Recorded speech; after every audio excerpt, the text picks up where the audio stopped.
Hello everybody, hope you are doing well. It is a big day for Circuit Superstars and the original Fire Games team version 1.3.1. The spring patch is officially here, and it brings with us a physics model, a custom lobby, a brand new car, and 2 new tracks. So let's take a quick look at the car. This is the touring car, Road Rebel. It's absolutely beautiful. We already got a paint scheme on it, and it is a lot of fun to drive, really good for door-to-door racing, and it's going to be perfect for the brand new physics model, which we'll showcase in a bit. Let's take a quick look at just what tracks they have. Thunder Point, brand new road course. It's very technical, got a lot of fun turns for racing, and even an elevation change at the end based off a real-life track. See if you can guess what it is in the comments. Speedopolis, another one that you might recognize. I'm pretty sure the real life one is based off Speedopolis though. It is the brand new oval, quote unquote, because it's a bit of a rectangle if you can see. There you got a golf course in the center, really long pit road, and we got to try this out in a live stream before the patch officially released. It is so much fun, especially because you can do things like this. And this is a whole new world. Custom lobbies. You got all 12 slots available on the left side. You can choose whatever courses you want and add a series. So pretty much you can get a full season if you have a league in a night. So you can add 8 courses. That's pretty cool. You can set car class to any. So for example, if you have a private lobby, you can tell half the group to select one car, half the group to select another, and you can have a multi-class racing going on, which is really cool. You can have kind of teammates in that regard, or endurance racing. Or you could just go all out wild. Everyone picks whatever car they want, and that is what it is. You could have Bonks playing against Pacinos, while meanwhile the F1 Storm is flying on by, kind of stuff like that. This is pretty cool too. You can run against AI. I was still trying to figure out how well this works or not in terms of the others' experience because I was hosting.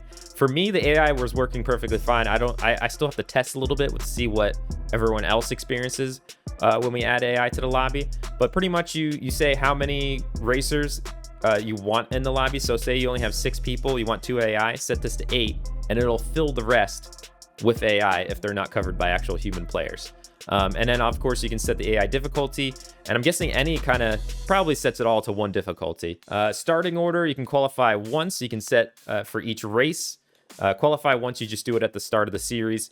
In terms of qualifier duration mode, you can do distance, which I don't really know the distances of the circuits, so I don't know how often I would use this or not, but you can set durations now, which is cool. So we could have like a 5-minute qualifying session. You can come in, pit, whatever, just throw down a hot time, see if it holds. Or you could just do the normal laps, for example. And collisions, I would usually prevent all collisions on the qualifying, but if you want to go super legit and have a session and then also have to deal with traffic out there, hey, now you can do that.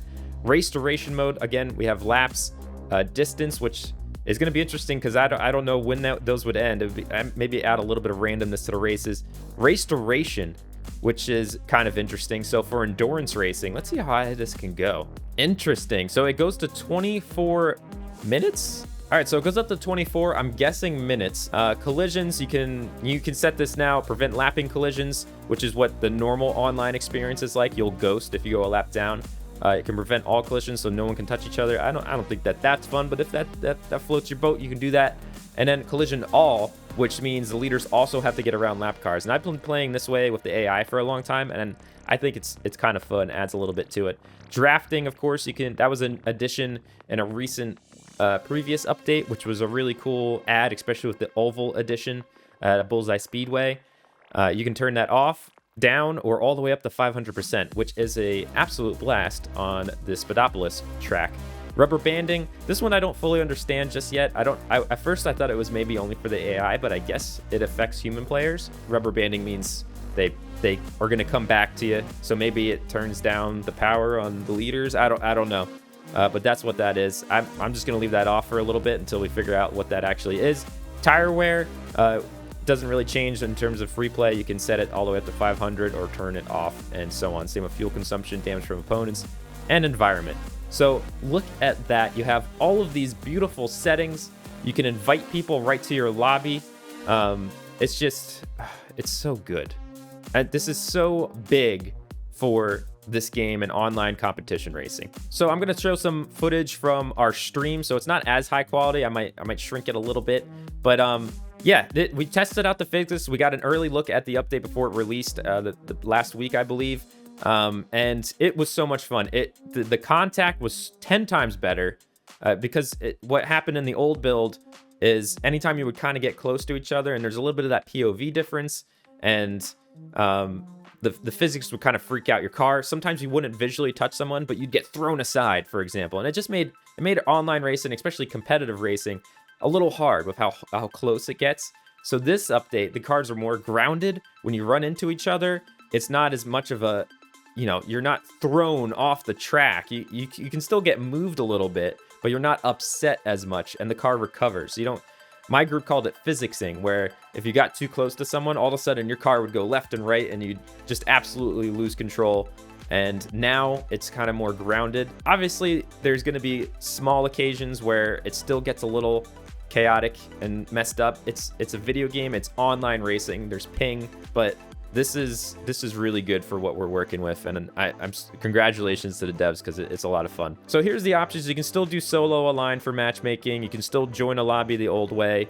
You can do create group matchmaking lobby. So you still have the options that are sort of similar to the old way of doing online racing, but now you can create a custom private lobby, which is nice. They've also added to the this is like the single player Grand Prix mode.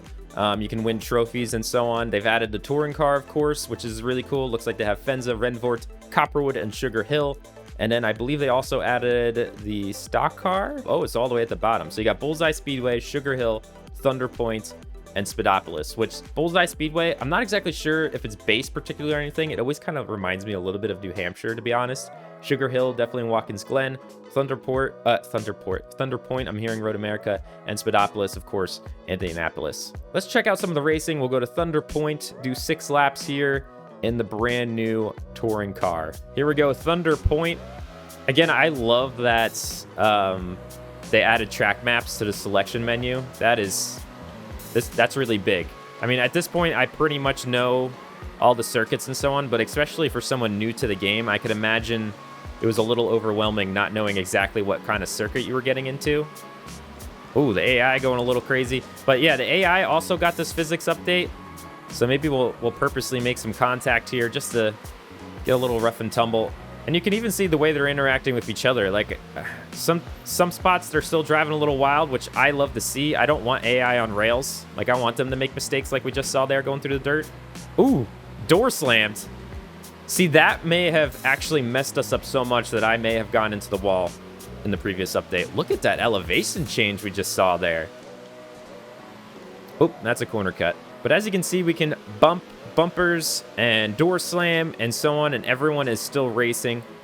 And the thing that I was worried about coming into this update was this going to make the AI on rails? And from what I can see, they're still pretty racy. I don't really think I have too much to worry about. I love when random things happen with the AI still, and to see that they're not running all the same line and they can still push each other around, sometimes get off track, is a nice sight to see. Check out this elevation change. How awesome is that? Like that's that rise up to the finish line on Thunder Point, coming onto the straightaway. That is so cool. This was from our multiplayer event with the pre-release update we got access to, and that was an absolute blast. I cannot wait to get back online with my friends and subscribers and so on, setting up custom lobbies for community nights and that. But yeah, that elevation change is something. That was really cool. Here we go. Let's check out Speedopolis. I've been excited about this one the moment I saw, hints that this was it when they released it. And this was an absolute blast in multiplayer the other night. I actually might show some of that footage. Just be aware it was streamed, so the screen quality wasn't as good. But let's see some of the AI real quick. And this is a lot of fun too, especially with the custom lobbies. You can change it to 500% drafting, and it keeps the field together. And the pitting here is really intense.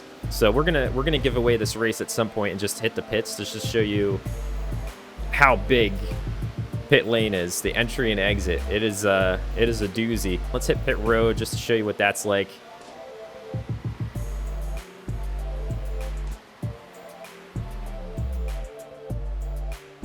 You check out all of the infield stuff. It looks fantastic. I wonder how far we can get actually in this one. Can we go? Nope, can't check that out. Let's see if we can go down the other one. I thought I saw another opening down the other way. That's solid. Move. Nope. I thought we were able to get in the garage. Maybe at some point we can flip over the wall and get in there. But yeah, Speedopolis was a fantastic addition to the game, especially here's a replay from some of the multiplayer. That's why there's just a little bit of jittering in terms of the replay. But you didn't really see that out on the track when we were racing. And it was just an absolute blast, especially with all the different settings that you can set. And this was the brand new car, the touring car, the Road Rebel. Among some other additions, there was some UI refinement, PlayStation improvements. I think they can now see tire marks, for example, and some graphical improvements there. And then in terms of extra bug fixes, their notes mention disconnecting, reconnecting the lobbies has been fixed. Penalties now showing correctly online. Reverse cameras for some tracks apparently didn't have them. Another thing too, I don't know if we saw it in this video or not, but instead of white loading screens, like sometimes when you'd go into a race, it would just flash this white screen. That is now gone, which is very nice, especially at nighttime when you're playing this. It doesn't blind you now. They switched that to black, which is very welcomed. So I'm sure some of the vehicles also feel a little different. Maybe we'll have to do a different video covering all of the tracks and cars available, because at this point, we've been making videos on all these little updates here and there, but I think now this is such a complete package, and I'm so excited to see where the custom lobbies take the game in terms of leagues and popularity online and so on. It's such a complete package. I think I'm going to come out with a video showing all the cars and all of the tracks as well. But hope you enjoyed this quick look at the spring patch. Congratulations to the dev team. Awesome job. The fact that we have custom lobbies now is so massive, and I'm so excited to get back out there with my friends and set up some crazy things. Like you don't even have to race. You can set up a custom lobby to play, you know, cat and mouse stuff, like a bunch of bonks versus a Pacino, try to tag them and so on. Like you can do so much just messing around with custom lobbies, and that's what games are about, right? So hope you all have a great day. Again, hope you enjoyed. Leave a like and subscribe if you did, and until next time, peace out.